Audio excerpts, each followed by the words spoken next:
This is Mike Mozart of Jeepers Media on YouTube, and I'll bet you never knew that I was a graffiti artist or a street artist. And you're going to see some of the artwork that I've done for the past 30 years. And my street art just doesn't decorate streets, it decorates things like this vase. And I call a lot of these things reversos because there's secret artwork on the other side. I didn't just use ordinary spray paints, well some of it is, but I custom mixed and matched a lot of my paints to have special effects. I included gold dust and diamond dust, real gold leaf. I mean, I went crazy. I used all types of special effects, metal flake and custom metallics. I still don't see how people mistake these for something else. I mean, really. Even though I'm really well known for my Stop Sopa video, I do a lot of failed toy reviews. For years, I illustrated children's books and designed toys with lots of popular characters. Not these, because these aren't the characters. That's not the Roadrunner. It's obviously a duck-billed Dogicus. I mean, really. Who could mistake that for the Roadrunner? It's a dog all the way down to its paws.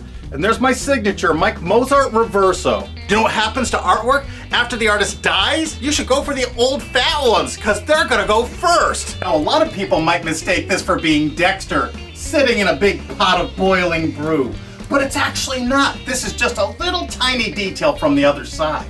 It's so obvious when you actually look at these as a small part of a much bigger whole. Stunning details, incredible colors. Oh, it has Bluetooth. And this one includes the words 3D vision because this is color shifting paint.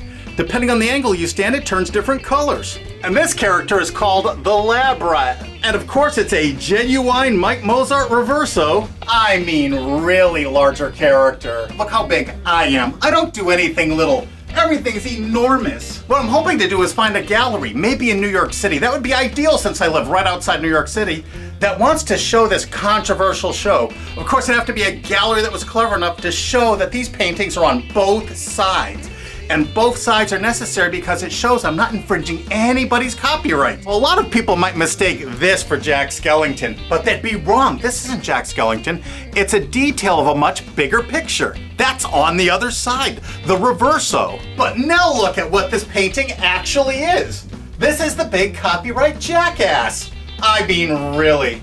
Who would mistake that for Jack Skellington now? And I'm not the unknown artist. Search Mike Mozart in quotations on Google. There's a million hits for me, or my company, Jeepers Media. And my next Mike Mozart Reverso is one of the orneriest, craziest, shooting up characters in the whole world. It's not actually Yosemite Sam. How could anyone mistake Euduckimus for Yosemite Sam? And what do we have here? No, it's not Waldo, or Wally, depending on where in the world you are. But a lot of people make that mistake. I can't understand why. But if you look at the other side, it's obviously the Santosaurus. I mean, what else could that be? This is obviously not Marvin the Martian, and I use lots of found real objects that would have been found outside on those original brick walls. I still can't see how people mistake these for something else. I mean, really. That's actually a gigantic butterfly. Of course. How could anybody get that wrong? We need to save fair use because this is commentary on the big media companies and how they're trying to silence you. So copyrights now are the beast. And on the Reverso part, I use paint markers, sometimes I use spray paint, but the boards are always prepped with crazy backgrounds before I start. Do you think I should just do my YouTube videos and do these paintings and just retire? This is a continuation of the street art that I was doing in the 1970s and 80s. I was doing it before it was popular. I created a lot of these samples way back then. And what happened is the galleries at the time said, no one's gonna buy graffiti art. You can see it in the streets for free. And then Keith Haring came out and made street art very popular. But by then I was illustrating children's books and designing toys, and I had a family, and I didn't have the time anymore to put into my artwork, but now I do. And now I have a reason, just to show the hypocrisy of these people. All of this artwork is fair use, absolutely. All of my works of art are two-sided commentaries on the hypocrisy and ridiculous copyright laws we have now that are being manipulated by big media companies that'll claim they own the tiniest shred of media. And one of my favorite street artists and good friends is Alec Monopoly. He's a brilliant artist of the Monopoly guy, and he uses him in lots of very critical commentary and social ways. He made this shirt for me when I was visiting him at Alki David Studios. And of course, Alex signed it everywhere, as he normally would, and the cuffs. Hey, this is not Eric Cartman. I mean, a lot of people would mistake that for Eric Cartman, but it is definitely not. especially when you see the other side. Just one small piece of a much larger picture, the pterodactyl, another Mike Mozart reverso.